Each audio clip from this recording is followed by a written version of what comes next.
Alrighty, hey gang, welcome back you guys, happy Wednesday. Matt here as always, and welcome to another episode of Stove Chat, episode 51.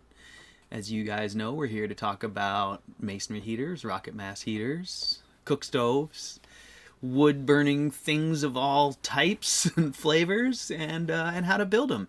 So I'm Matt, as I said, and I've got a website, walkerstoves.com. You can see it in the description below, where I sell plans for rocket mass heaters, masonry cook stoves, all kinds of stuff like that. And we're here to talk about and talk to folks who are building them and help people with their plans and just hang out and talk about fire and stuff. So welcome everybody. Hope you guys are good. Thanks for being here. Hope you guys had a great week. It's been a good week here.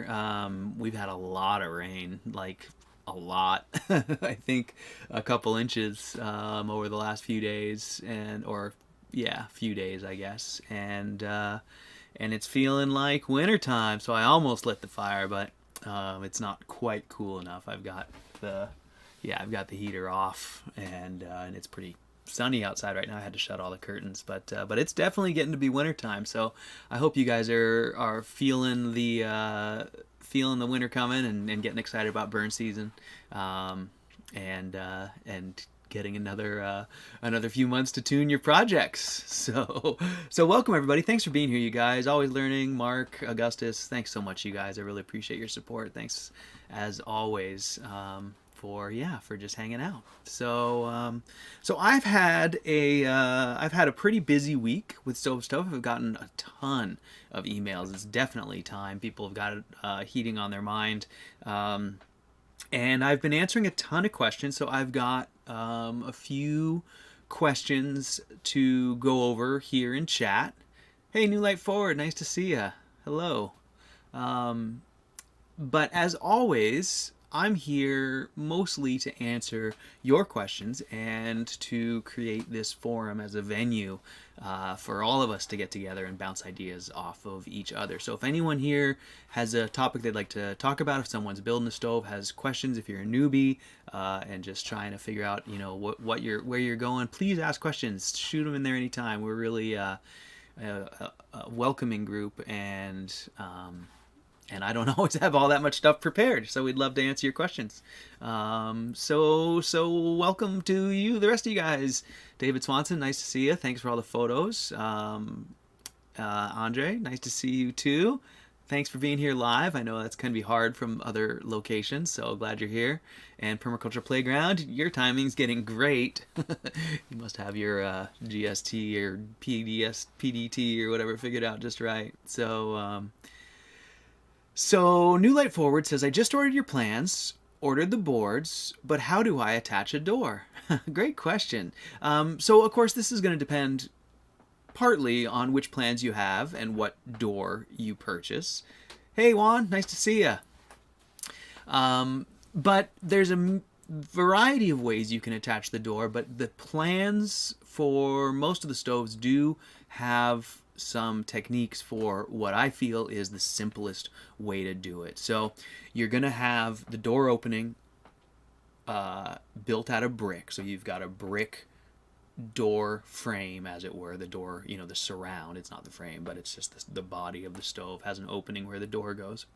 And typically we want to size the door so the door fits inside that opening and mounts, if it's a homemade door, I'll make my first piece of metal, the door flange, and it fits just inside the opening in the bricks and just pushes back about halfway back in the bricks. And the way I mount it there is I will use angle iron, and I will just take some pieces of angle iron about the length of the height of the door opening, and I only do it on the sides. I don't usually do it top and bottom, but just on the sides, I will drill and use masonry screws to fasten angle iron to the bricks. And in that way, we can create a little metal face that faces like this, parallel to the face of the stove. And when we push the door flange in there, we can then just use a few screws to fasten that door flange to that angle iron frame. So that's my preferred way, and what that does is that makes the door inset into the face of the stove, which I think is really nice. But there's also a really simple way, which is how I did the door that I purchased from, or that I was, excuse me, I didn't purchase it, but that Tom from DragonTechRMH.com made for me. And that door is actually just larger than the brick opening in the stove. And so it's just simply drilled and tapped and screwed right into the bricks of the stove through the face using masonry screws. So there's a couple ways to do it. This way is quite simple, but I think it doesn't leave as quite a nice a finish. I prefer to have the door inset into that brick opening. It leaves you just a little more detail on the stove, but either way works, and they both, they both look great. So hopefully that answers your question, New Light Forward. Keep, by all means, press for details if we need to, if you need more details. So let's see, I'm getting warnings again, but I'm just going to press forward. Hopefully you guys can all can hear me. So, a batch box. Yeah, and so that should work. I would say one of those two ways would be the best way to mount the door. Always Learning says, could you cover why different winter climates require different levels of thermal mass, i.e. short, quick fires in moderate climates, longer term heat in frost belts? Hey Dave, nice to see you, man. How are you doing? I remember your build. I think I have you correct. Hope you're doing good. Hope you're still playing with stoves. So Always Learning. That's a great question. Different winter climates, different levels of thermal mass. How can I address this? I think the best way to discuss this is really to break down what our needs are, because it's not really so much about the climate, although the climate dictates our needs, but really what we're trying to do is identify, what kind of heating cycles we're looking for, and that'll, I think, make the answer quite apparent. It'll really shed some light on why in different climates we might utilize different, sizes of thermal mass heaters, and also sort of accept different burn styles and burn types. So most homes are not, perfectly insulated. They're not what are kind of known as passive homes. The modern goal is to have a home that is really almost completely disconnected from the outside with regards to its heating and cooling cycles and all of that. But of course, the real world is not that way, and most homes are more insulated than mine, and there's more separation between the outside and the inside than this poorly insulated shack. But let's say we have those two things on the extreme, my poorly insulated shack and let's say Peter's, passive home, perfectly insulated, isn't affected too much by the conditions outside. In the middle of that, even in a fairly normal, fairly well insulated home, you're still going to have your average mean temperatures inside the house without any inputs, probably following what's going on outside the house temperature-wise for the most part. So in other words, if it's, if we didn't have any heat inputs and it was 30 degrees outside, we might be, depending on what the sun was doing, what it had been doing a day or a few hours before, we probably wouldn't be too far off of that number on inside to outside. So this is kind of a long way of saying that in different climates, you simply want different heating cycles and you have different heating duties. So in a moderate climate, you might wake up in the morning and need some heat input into your home. But by the time the sun comes up and it's 10 a.m. or 11 a.m., you no longer need any heat input into your home. And as a matter of fact, you may be changing conditions. And of course, this depends on where you are. Like if you're in a dry sort of desert climate or a climate at altitude, you'll probably have real cold mornings and could have real hot afternoons. So your thermal needs, your heating needs, are not consistent over long periods of time due to the nature of those climates. And those climates have quick large thermal swings, and as such, you typically are going to want heating systems that are responsive and that you can change their state quickly. And thermal mass heaters really don't fit that description. You know, the idea of a thermal mass heater is you plan to have, you know, heating needs for the next 12 hours, and you light your fire and you start the cycle of releasing heat into the home over the next however many hours, 8 hours, 10 hours, 12 hours. Well, obviously, if you're in a place that's 30 degrees at 6 in the morning, but 75 or 80 degrees at 10 in the morning, you know, you might not want to start that cycle of long-term heating on a day when it's, you know, when you're going to actually want cooling in a few hours. So that's really the underlying factor behind your question with regards to how do you size thermal mass or match thermal mass to different climates. Now, there's obviously going to be some variance there. Some folks are going to live somewhere like New Mexico, where they have plenty of days like I just described, but they also have 2 or 3 months of deep cold winter. And they may want a large mass heater in that climate for that certain time of year. So this isn't to say that one doesn't work in the climate that it might not be matched for. But what it means to say is that if you're trying to build a single stove that covers a broad part of the season for you and fills a large niche, then, you know, perhaps the larger size isn't the best choice for you if you're in sort of a moderate climate. So that's sort of a real broad view of that topic.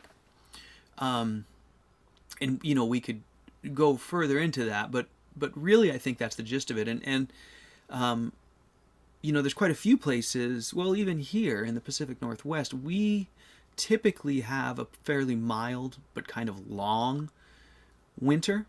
And so that's to say that in the spring, when other areas might be having cold mornings and warm afternoons, we are probably just kind of staying cool, you know, not real cold, but 40 or even below, you know, in between 30 and 40 degrees Fahrenheit for a couple months on end. So while we're not a real cold climate, it's still a place where it's okay to have, in my opinion, large thermal mass, because there's many days of the year when you can use a long heating cycle.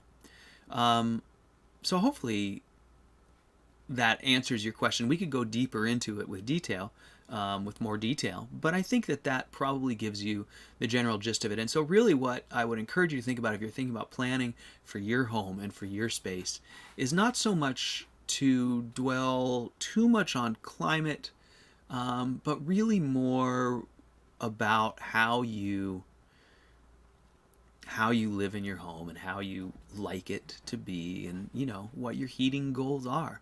For me, I like my house really warm. You know, I like to walk around in a t-shirt and shorts in the middle of winter and have the fire, you know, make it feel like it's Hawaii or something. So some people find that ridiculous. You know, there's many folks who, you know, insist on sweaters and slippers and blankets and all that, and keeping the house, you know, so they can feel the cool outside and just keeping the chill out.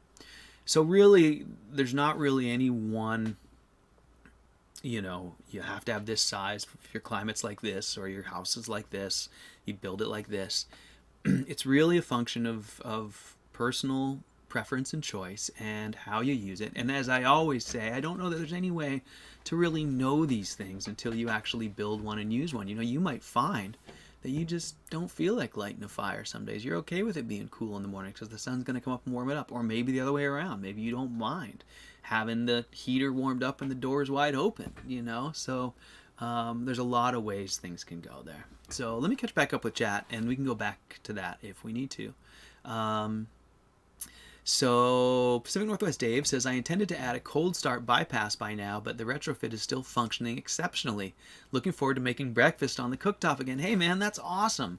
I'm stoked to hear that. So yeah, another great example of what I just said, man. Perfect timing. You know, that's a great example of try it, burn it, live with it. See what your needs are. You know, some folks find they may never need a bypass. Some folks may find they want a, you know, giant heater, small heater, whatever. Kind of going back to the topic we were just covering, but that's awesome. And I've found that you know, once your stove is warm for the season, you often don't need one. And some designs and where the chimney is and how the house lays out and how the pressures are in the house, you just never need one. So that's awesome to hear, Dave, that it's working so great for you. I remember really enjoying your build. So nice to see you. So Gilberto from Brazil, hello, welcome. And Swat, hello from Istanbul. Nice to see you. Welcome. Yeah, so awesome to have you guys here. So Permaculture Playground says best just to build 2 or 3 stoves. And I mean, I know we're probably being a little facetious, but yeah, you know, I do. I think that I talk about it often. You know, I do think that there's a lot to be said for building multiple stoves for larger spaces and for more flexibility, you know, with regards to heating cycles should you need it. Whether it's, you know, having some small heating needs in the shoulder season and then really big heating needs on a couple weekends a year where it's really cold. You know, this is one of the questions I get pretty much daily, as you can imagine. That's really difficult to give a definitive answer, and so I am always looking for ways to convey this concept better. I usually just sort of end up rambling like I am now. But that question I get all the time, you know, how do I size the stove for my home? Is your whichever stove good enough for my home in wherever it is? You know, and so I get all these emails that say I have a house that has pretty good insulation and I live in Maine or wherever, you know, and people say, and is your X stove good enough? Will it heat my home all winter? And you know, it's obviously just an impossible question to answer, right? When you really sit down and think about it from your own perspective and for yourself, even if you had all the knowledge in the world of wood stoves and how they heat, you know, you can't know whether their home is in a valley or a hollow or on top of a hill in the wind or in the sun or, you know, or never gets any sun, and if they like it 80 degrees inside, or if they really, you know, their intention is cardigans and hats and they're used to 65 degrees inside, and, you know, if their wood is dry and oak, or if they're picking up wet sticks outside and thinking they're going to run it. You know, you really don't know any of these answers. And so this is really a long rant, but I'm coming back around to really just kind of back up what Permaculture Playground just said, which is and to sort of reiterate what I always say, which is just pick one and build it, you know. And if you find that it's nowhere near enough heat, then you probably need to build another one on the other side of the house. If you have a reasonably small space, one stove's almost surely going to do it, but you might have to make a bigger bell or make more cooktop or make more radiator or whatever it might be. So yeah, so this is my thing I always say is don't be afraid, you guys. Just dive in, get started, build the stove. You're going to be tuning it as you go. Once you've built it, you'll probably be a little bit, I won't say addicted, but invested, you know, in the building process, and you'll want some more. So you'll be tweaking it. I promise. It's not something that you know, that will be a chore. You'll be looking at it going, what can I do next? And when do I, you know, I can't wait for it to cool off so I can tear into it again. So yeah, so just build them. And if you need 2 and 2 sides of a big house, I think that's great. You know, I think that's a great way to go. I think it's one sort of, I won't say it's a failure, but it's like a paradigm of our Western lifestyles with central heating as a standard. That I think is real difficult for a lot of people to kind of wrap their brain around. That you know, a house, especially a large space, is going to be difficult to heat evenly throughout all the spaces from one central wood stove. And so, you know, if you really want to be comfortable in that room then you probably want a wood burning stove in each. So, and if you look at old homes in your neighborhood, you'll see it. If they're big enough, they'll have 2 chimneys, right? So So let me catch back up to chat here. So New Light Forward says thanks. So we'll be facing the ceramic boards with soapstone slabs used by welders. That's right. I remember we talked about that. I'm converting a bus to a tiny home, so didn't want too much weight. Would a steel box inside work or just a frame? So that's a great question, New Light Forward. You know, a steel box or a steel frame will work, and it'll work very well. And I think it's a really neat way to go. And I do think that you can, well, David Swanson, who commented right after you, has built a stove that utilizes a steel frame and then has a steel box for a radiator. And it's sort of a low mass version of a Walker stove core and a rocket stove. So it does work. But I just want to let you know, New Light Forward, that if you're going to try and interface the soapstone and the steel, you might have issues. You know, it's difficult to interface a masonry construction with steel because they change shape and size so dramatically differently during the heating and cooling cycles. Now that doesn't say you can't do it. We use a lot of metal in the stoves, and it's always planned for. But typically, it's something like a metal angle iron, kind of a bar that interfaces just in a couple places. And we usually use a lot of mortar to make sure we have an expansion joint, and sometimes ceramic fiberboard.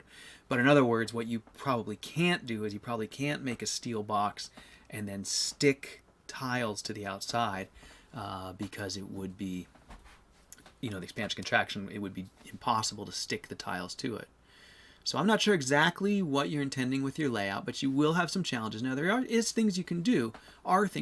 You could, for instance, screw hardy backer to your steel box and then probably could tile to the hardy backer and have some success. So those are some ways you could interface those different materials.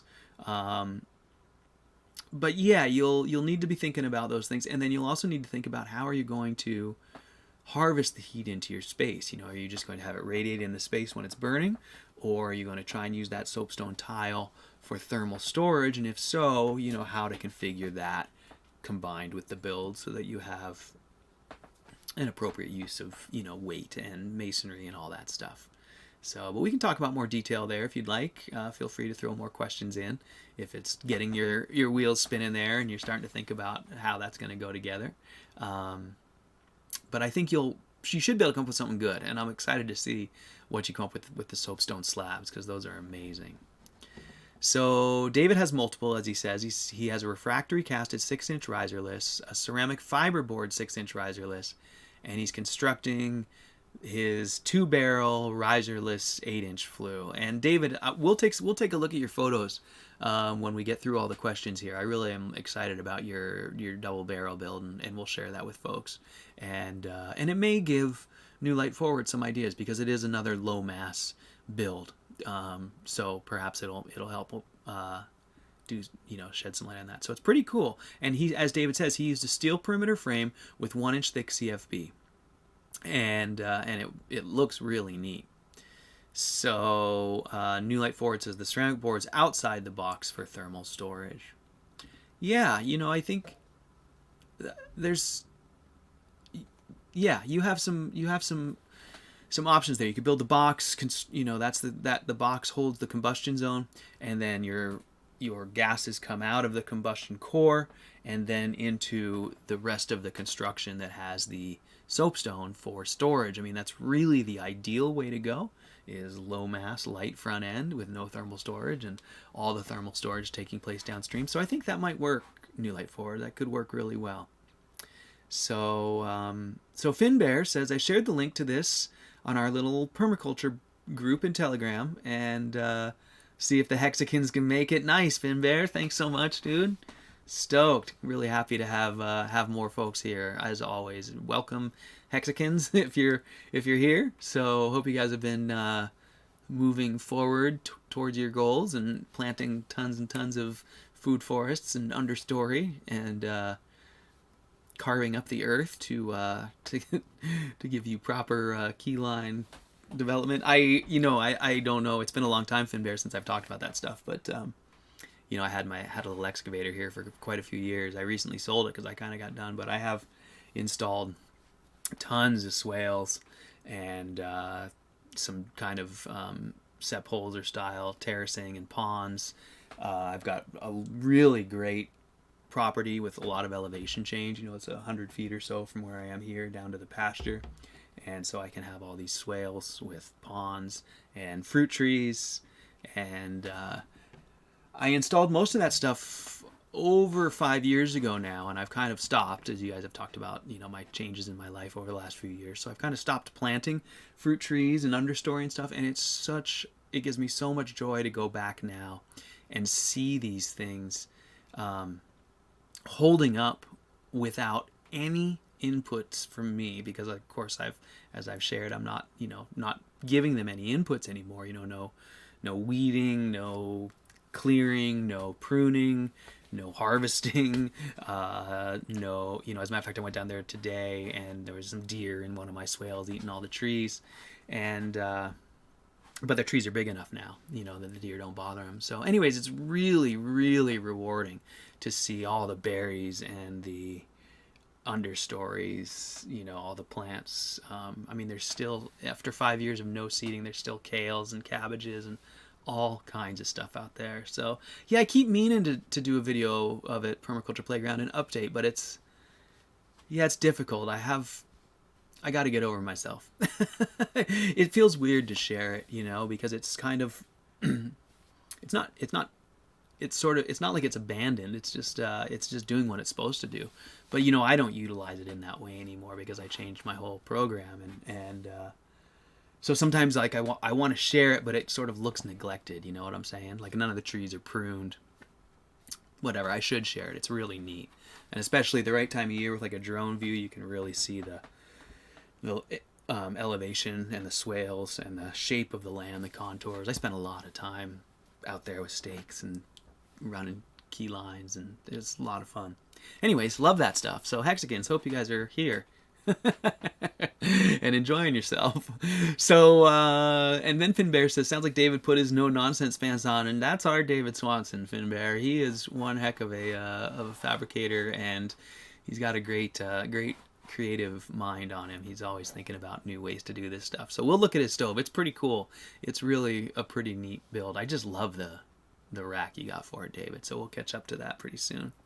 So yeah, so there was a little tangent on permaculture and self-sustainable properties, home, developing your land and all that. Great stuff. I love that stuff. I love all the stacked functions and multiple systems. I still, it's funny because I've simplified my life to the point where I need so little. And so sometimes I get excited and I'll think about like alternative power sources. I have a great means here of doing that thing where you have like a solar panel direct coupled to a high pressure but low voltage DC pump, and just directly coupled, no charge controller. You just run the solar panel wires right to a pump, so whenever there's a little bit of sun, the pump pumps a little, and use that to pump water from my spring up here, top of my hill, and then gravity feed it back down to like a Pelton wheel when the sun's not running, and in that way sort of have perpetual self-produced DC power. And I have a great setup for that. I got a couple springs of water, like I said. I have 100 feet of elevation. I've got a pond up here. It's perfect, but I don't need it. And so I'm always like, don't go, running around and buying materials and building systems that you don't need. I did that so much in my old house, chasing my permaculture dreams, that I finally kind of pulled everything back in and was like, your goal is to be self-sufficient, not to have one example of every technology. So anyways, long rant, but there you go. Hey, Dennis. All right. Watching from Uganda. Kampala, Uganda. Well, thank you, Dennis. Thanks for being here, man. Nice to see you. Welcome. Welcome, welcome. So glad you're here. So Finbear says, the swales and fruit trees sound pretty awesome. I live on old seafloor, so pretty flat, as you can imagine. Yeah, Finbear, I was thinking of you. I know you've shared your chicken coop with us before, I believe. Hopefully I don't have you confused, but I think that's you. And I was thinking about how different permaculture is probably is in the flatlands there. For you guys are probably thinking about compost and in training more, value into the soil year by year, whether that's biochar or animal husbandry and manure or cover crops and all, turning and all those things. I imagine your goal is to really build soil. Here I'm just, forest land and then pasture down below with a lot of water running down there, so I have tons of soil down there. So anyways, great to see all you guys. I think you're our first visitor from Uganda, Dennis, so welcome and thanks for that. So so geez, we're at half hour already. We better get moving on the show. I've just been rambling. Why don't we take a look at David Swanson's barrel stove while I've got it queued up and while it's all fresh in our memory. I think it's so neat. It's such a departure from what we usually look at, but it might, it really inspires someone to try something who might otherwise, not be so inclined. And so, David, I really think it's a really cool stove. What I don't know is where you're going to put it. To me, it looks like a great shop heater. So interesting to me how much radiating surface you have on this thing. I think it's going to work great. So, oh yeah, Finbear says if you can pipe water down a pipe, you have endless pressurized air, make everything work with air. Yeah, exactly. I've thought about that too. I used to dream about installing a ram pump in my spring because I have the elevation, and then if you have the ram pump, again, you have endless pressurized air. So, it was the sauna we were looking at. That's right, Finbear. But yeah, no, that's what I'm talking about. Exactly. I'm always like, ooh, I could do a ram pump and have endless compressed air, and then I could ram pump the water up here, and then I could run the water back down the hill to run the Pelton wheel, and then that could also make pressurized air. And I don't need any of it. But it's sure fun to dream about. So okay, so let's get on to the photos. Moving over here, that's one photo ahead of where I want to be, I think. I'm going to go back. Oh boy, what have I done? Oh, I see. It's just moving all around on me. Okay, so this is David's stove, and this is about what we looked at last week or 2 weeks ago. We looked at his copper door, which I think is so cool. Really neat design here. As you can see, one of his challenges was trying to fit both a door and a window in this barrel. He's going to split this barrel, not split it, but divide it with ceramic fiberboard right down the middle between these two sections, making the two chambers of a riserless core. So this will be the firebox, and then the flames will go down to the end and around the corner through a port, and then they'll come back this way and through another port where they will be coming at this window in a double vortex and then exiting vertically out through the top. So as you can see, like I was saying, tight quarters to try and fit all of this in, but he did a great job of building this door. Here's the half copper, half steel hinge that we sort of talked about here on the show a few weeks ago, and very cool start to the stove, David. I think it's going to be really neat. You're definitely going to want to burn this off outside because all of this paint is going to come off of there. But what's going to happen is it's going to be lined with ceramic fiber, and I could be wrong about the paint actually, because your experience is that they stay pretty cool outside of that ceramic wool, and you certainly have plenty of it here, so perhaps the paint won't burn off, at least on the lower barrel. Maybe the insulation will protect it. But at any rate, this is where the divider will go, and then the chimney's going to come up out of the side and go into another barrel laid horizontally on its side above the burn box barrel. So this is a common format for the old oil drum wood stoves, and what people used to do is just build a fire in the lower one and then have a chimney go up into the upper one, and the smart guys would have the chimney kind of go up and the second chimney come out the other end down low, so you'd kind of get the upper bell to stratify and give off more heat before it found the exhaust. But nonetheless, they were fairly inefficient because your flame is in the lower barrel. There's no combustion zone, so as soon as the gases can escape into that upper barrel, your combustion is done. And so they would make a lot of creosote. They were fairly inefficient, but they make, just one barrel set right atop the other horizontally. It's a neat format, and what I love about what you've done, David, what I love about what you've done here is you've taken that, that was like a standard. You'd find one of those barrel heaters in everyone's shop in like the 50s and 60s. It was an old standard deal to just make yourself a shop stove like that. And I love, David, that you've taken that old classic standby shop stove and you've updated it so that from the outside, someone could walk up to it and go, oh, you got one of those old shop stoves, but it would be burning absolutely crystal clear, smokeless, and no creosote in the upper barrel. And no creosote in the chimney, and no danger of chimney fires. So the fact that you've taken that old design and updated it with a modern combustion chamber, but you've been able to do that without dramatically altering the format, I just think it's amazingly cool. And I think that once you're done with it, I think you're going to have something that's really neat. Now, I will say that if we're going to pick at we're going to, pick at the details, which I think we should do. That's what we're here for. I do think, and I think that this stove is going to be just fine as you build it, as built.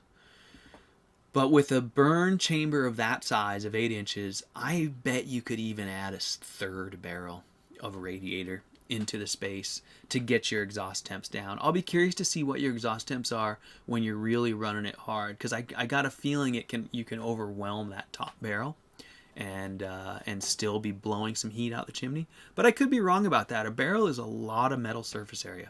They shed an enormous amount of heat. It often surprises me. So I'd be curious if this is a 2-barrel or a 3-barrel stove. And the reason I think that you might be able to get more is because when Peter Vandenberg and I built the first 8-inch Vandenberg batch box, we built it in Montana at Paul Wheaton's place, and we started with a double-barrel tall bell, and we found we had to add additional barrels, and I think in my memory we added 2 more. But of course, that was Peter wanting to get ultimate efficiency. So somewhere in between there. But I just know that we had an enormous amount of radiating surface area off of that one stove. So I'll be curious to hear how it works for you, David. But at any rate, I love seeing it. I love the rack. I can't wait to see you place them in there and see how that looks. I think it's going to be great. There's the first one in there.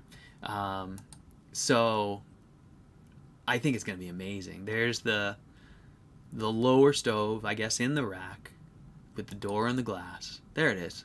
And so you can see here is where the chimney is going to join into this upper barrel. And it's going to be really interesting to see how that works for you, David. I'm really curious. So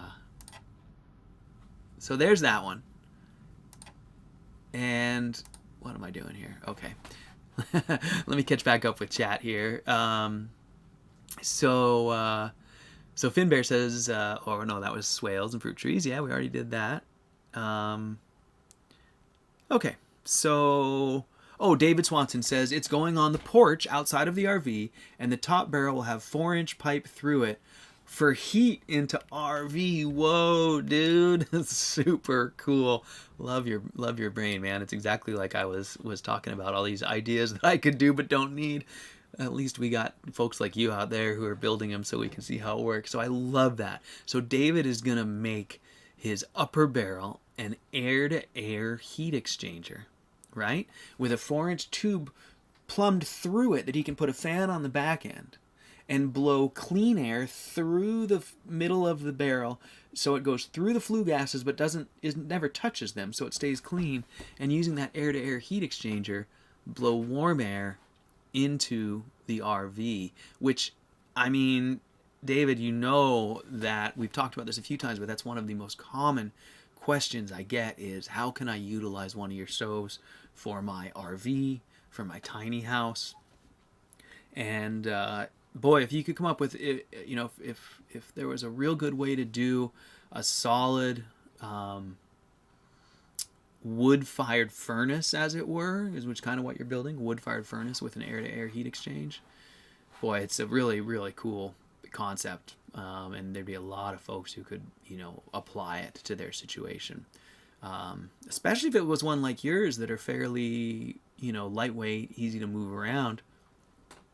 I mean, your barrel stove, it seems like you could just stuff everything in the barrel and put it in the trailer and take it to your new spot. So interesting, going to be interesting to see. So we were talking about, I was talking about paint or the the temperatures on the outside, and David says there's still a little odor, but no problem. The barrels are physiological. Yeah, no, I'm not worried about the barrels. Just worried about your if it's all outside, no problem. Just worried about the paint fuming off of there for your sake. So yeah, how to use a car radiator? David asks. There's a really easy answer to that, David, and I think the way to use the car radiator is on the air handler side, because an air handler, if you're familiar with heating systems, an air handler is often called the heat exchanger, or whatever. Air handler is usually what it's called, but it is a heat exchanger. On the delivery side, we do a lot of hydronic heating systems in boats, and that's exactly what we use, is air handlers inside the cabins where the hot water boiler takes place somewhere else. So for you to use a car radiator in your build, what I would recommend doing would be to heat a tank of water and then run a coil through that tank that goes to the car radiator inside the house, and then a return coil, and then you put a little fan behind the radiator, and that's a really simple hydronic forced air heater. It works the same way your heater in your car works, of course, just a little radiator of coolant with a fan behind it. But you can really make an effective space heater that way. There's a company called Red Dot that makes small units. I have one that I salvaged from a stove that are just radiators with a fan and a switch on the front. It's all built into a nice little stainless box with plumbing on the back.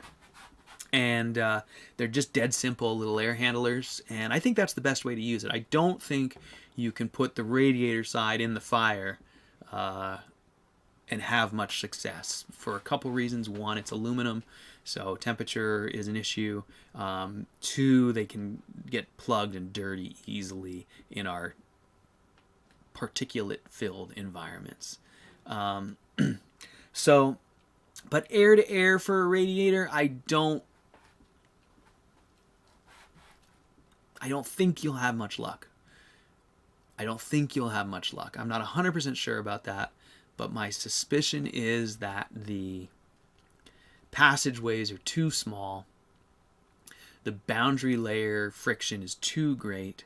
You will be moving if you tried to move air through a radiator, you're not going to, basically. I mean, you can move a little bit, but most of it's stagnant in there because of all of the boundary layer.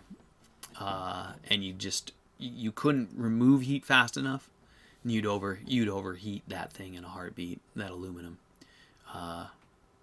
Almost for sure.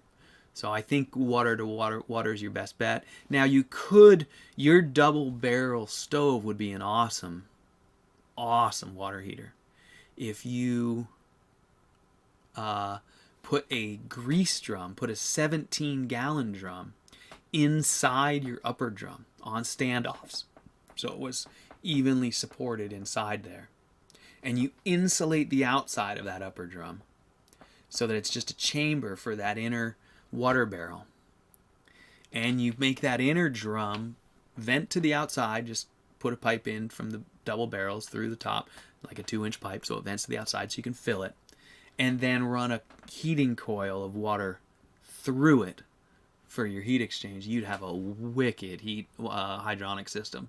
I bet it would work insane. That'd be really fun. So but now I'm just dreaming about stuff I don't need to build. So I think that would be cool. Of course it's more complex, but it would be neat. You'd get a lot of use out of it. And the neat thing about doing the hydronic system, David, is that now you got thermal storage. You know, even that 17-gallon drum, I think we figured out it's only 140 pounds, but holy cow, does it hold heat. You know, that's the same size as my boiler tank in the Walker boiler, and it works amazing. So there's that. So let's go. I've got another set of photos I really want to look at, and this is from Augustus Smoothly. And Augustus, I haven't seen you comment today, I don't think. Oh no, you did. You commented real early, didn't you? You did. You're here. Hello, Augustus, and thanks so much for that awesome email. So Augustus made my week this week with this amazing build, and there's so many things I like about it, but what I love most about it, Augustus, is how you wrote to me. I don't have your email open. Oh, I can find it though. Is how you wrote to me that you just got inspired and you finally just started buying parts and stacking something up. And so that's my favorite part about this, is that you demonstrate to all of us how you don't need to get all caught up in a big build or big plans. You can have so much fun in your backyard with just a few bricks and a few pieces of pipe and some insulation. I think it's awesome. So let's take a look at this. So Augustus, I'm going to start at the end. I'm going to start with the last photo, Augustus. So Augustus sent me this photo of this amazing dry stacked J-tube heated bench system, and it breaks all of the rules. And it's totally awesome. I mean, it's just so cool. So here it is. So cool, Augustus. So this is a 6-inch ceramic fiberboard J. Kind of. So he started with the J, but what he did was he took the riser, and following my old broken riser experiment, he just laid it down sideways. Now it's a 5-minute riser, so it's an 8-inch steel pipe with an inch ceramic blanket inside, laid over sideways. And this thing is just dry stacked around that basic beginning of a stove. And then what he did is he reduced his 8-inch pipe right here down to 6-inch. And now it's no longer insulated, and it's just directly coupled up. It comes back and goes right into the chimney. And so we looked at these backwards because I wanted to show them to you backwards. But that's the inside of it. It looks like he put a piece of hardy backer or cementitious board down on the ground and then just dry stack these bricks into this amazing little structure. So his core is fire brick splits with some ceramic wool and ceramic fiberboard in crucial places. So a little bit of insulation you can see just around the core. Could probably use a little more, but we're not being picky. This is just a fun burn for the yard. He's got a cement paver over the top here and a little piece of angle iron here to make a P-channel, which is what it looks like to me. And then some ceramic wool for creating the seal around the what was the riser, which is now horizontal. And then it just folds back into itself and right up the chimney. And I don't know what happened. Oh, there it is. Oh, I know. It's because I'm trying to play the video and it won't do it. And man, that thing is so cool, Augustus. So Augustus went on then to ask me. He's so great. Augustus, you know, your self-awareness.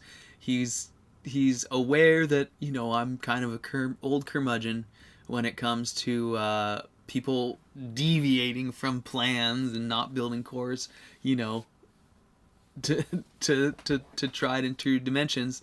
And so he says, is it a big deal to do it with you? He goes, I know you shouldn't. I'm trying to paraphrase. I'll read your exact email. He says, I know straying from tested cores and building metal into the stove are not great ideas, but is it more forgivable with a smaller J than larger batch style? Well, Augustus, it's not more forgivable with a smaller, you know, it's I don't know how to say this. It's equally, you've strayed off the path equally, whether your stove is small or big. And I'm having a hard time conveying what my thoughts are on your stove. I want to convey that I absolutely love your experimentation. I want to encourage you and others to do this kind of thing in the yard, play with it, enjoy it, find out if it's good enough for you. If you had drawn that for me and I said it's not going to work, don't do it, you wouldn't have gotten this far and you might not have tried. And maybe that's all you want, and it heats your butt and you can burn some sticks and it didn't cost much and it didn't take much time and it's clean. It's awesome. I love it. I love it. I love it. But your question sort of alludes to, is this okay? Can I do this? And should other people do this? And should we, and here's what I want to say about this, is that what you've built here is absolutely perfect for your goals of playing with something in the yard. Now, if you were trying to vet this idea and some of the concepts you used here, and you were thinking that you were going to, build off of these ideas and take this thing indoors or continue to pursue this as another avenue of heaters that perhaps people could utilize, then we have to start talking about the details of the build and where things could go wrong, and stuff like that, And so there's a big difference there, I guess is what I'm trying to say. There's a big difference between playing with things in your yard and starting the conversation about these ideas as if we're going to move them indoors or, build on the foundation we have of these tried and tested and true heaters. And so really what I'm trying to say is that this thing is awesome for playing with in the yard. It's wonderful. There's no shame in changing the cores or, but you need to understand that, one, the reason we talk about not changing the cores is just because from an efficiency standpoint, there's a large distance between smokeless and good numbers like Peter gets or like my riserless core gets, and you'll never get there changing the dimensions. And so this thing, while it probably burns smokeless and is a lot of fun, it's probably really, really far off of what's possible efficiency wise with a stove like this. Is it good enough for you? Absolutely. It sounds like it, so that's fine. But yeah, so the main takeaway, Augustus, is that do this all day long. Have fun with it. Play with it, determine what's good and what's bad on your own, and then if you were going to say, you say, hey, I built this little thing and I was thinking of trying one of these in my shop, why should I or should I not do this? Then we could talk about, reasons why. Okay, reconnected. So it's going to come back. I'm going to drop off for a second and come back, or probably already did by the time you hear this. So at any rate, David's alluding to what I was going to say is that you're, the reason I'm kind of the reason I'm saying don't do this inside is because, you're venting right out of your insulated riser. And while it's probably cooler than a normal riser, you're venting right out of this insulated riser right into this mild steel. And if you were to really use this in any significant way, you would melt this elbow. You would melt this out in probably pretty short order. So that's one thing. Another issue would be if you were really going to use this little J indoors and you were burning it for hours on end. This little bit of flue path would, eventually your exhaust would be really hot. You'd be just blowing heat out the chimney. But I love it. I think it's really great. And actually, your whole design, there's a lot of strengths here. And I think one could actually build something really pretty incredible off of this. If it were me, and I was going to build this in a sealed version, I would remove your reducer, just end your flue pipe right at the end of your riser, and let this horizontal riser vent into this horizontal bell, into this bench just as a bell, and then for your exhaust, just push your exhaust down as low into that bell as you could get it, and let this bell actually stratify. And then you could build it a little bit bigger if you found your exhaust was getting too hot. But what I think you could do by doing that is just build yourself a really simple stratifying bell layer that probably would be a very, very suitable heater for a lot of folks in a lot of conditions. Now, another thing you could do, I was wondering if I think you just have it, since it's all dry stacked, I think you just have this dry, bare pipe in here heating the air inside the bricks and thus heating the bench tops. Maybe you have a little bit of contact between your your concrete bench tops and this metal flue pipe. But if not, and you wanted to stay with this flue pipe type design, you could fill this thing with cob, would be another option. And that would seal all the joints. It would ensure that if you do burn through that flue pipe, it wouldn't matter. And it would also transfer heat a lot better to your bench tops and out to the sides, because rather than just using that little bit of heat radiating off the flue pipe, you'd be getting heat kind of from all sides into the cob and conducting out into the rest of the build. So there was a couple of my thoughts was make it a bell, an empty bell, which is really cool. And to be honest with you, I'm gonna have to copy on this and experiment with just a sideways riser bench bell. I did do sideways riser years ago, my broken riser experiments, and that led to my riserless core. But yeah, I think you could probably, again, it's not going to be near as clean as especially on startup as the tried and true, but it's probably pretty darn clean nonetheless. And if it was venting into a empty space, you'd increase the efficiency quite a bit. So Augustus says, and thanks, I've got to learn how to mortar bricks now, and I can't, we say it all the time here, Augustus, but just wait, man. Get yourself some fire clay and some silica sand, some nice bright white, gritty, sharp silica sand. You'll do a few of them, and you'll just be like, oh man, that's so easy. I think we just talked about this, but like the idea of being scared to start and just diving in and then knowing that you got it from there. So by all means, man, just go get your hands dirty.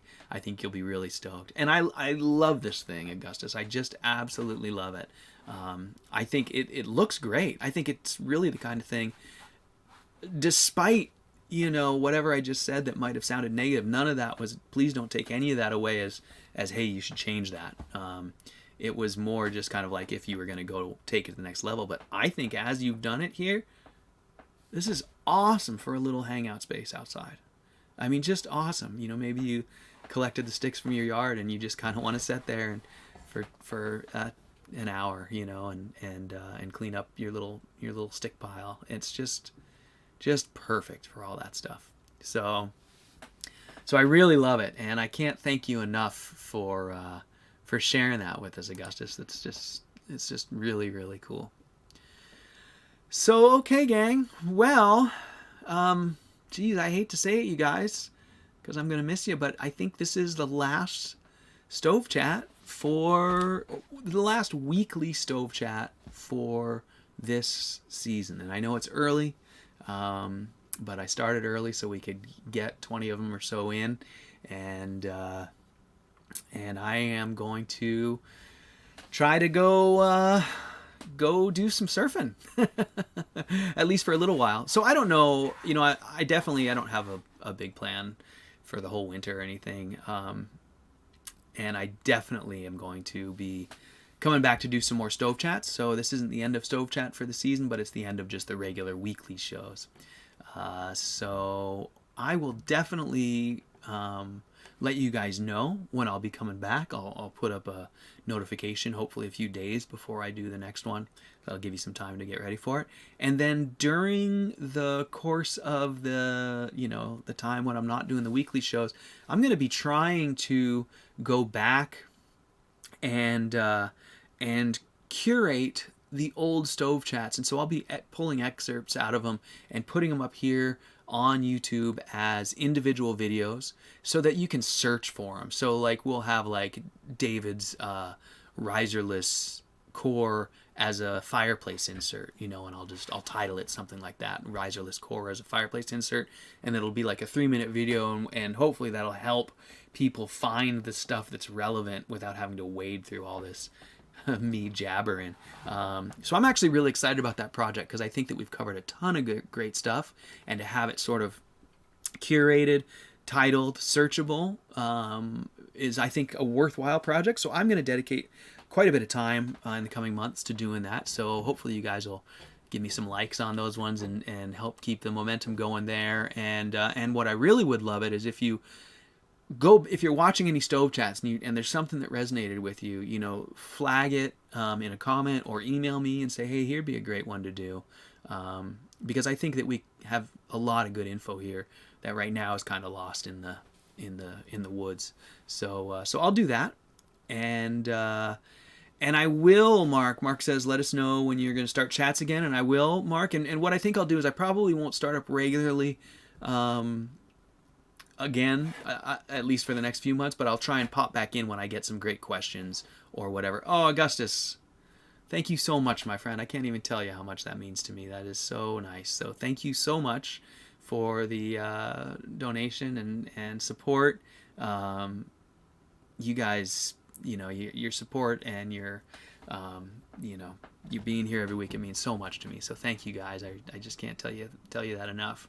And I got a couple new videos coming out on one's on some not rocket stove stuff, but hopefully you guys will enjoy that one as well. It's on some different stuff. As a matter of fact, Augustus, you might enjoy it. I think it's maybe some stuff you deal with, but yeah. So anyways, that's enough for now. Thank you guys so much. It's been a great run of videos for these last many weeks, and I'm not gone. Just going away for the weekly schedule. So feel free to send me emails, send me your photos, and don't forget to support as well rocketstovecores.com. Luke has been having a hard time getting materials, but he should be up and running again soon, so you can order cores from him. And as well, you guys make sure you give a shout out to Tom at dragontechrmh.com. He's got doors and RA330 for you. So all you guys, keep your fires going, and send me emails, send me photos, send me questions, and I'll talk to you before too long, and I'll see you again before too long. So all right, guys, thanks for watching. See ya.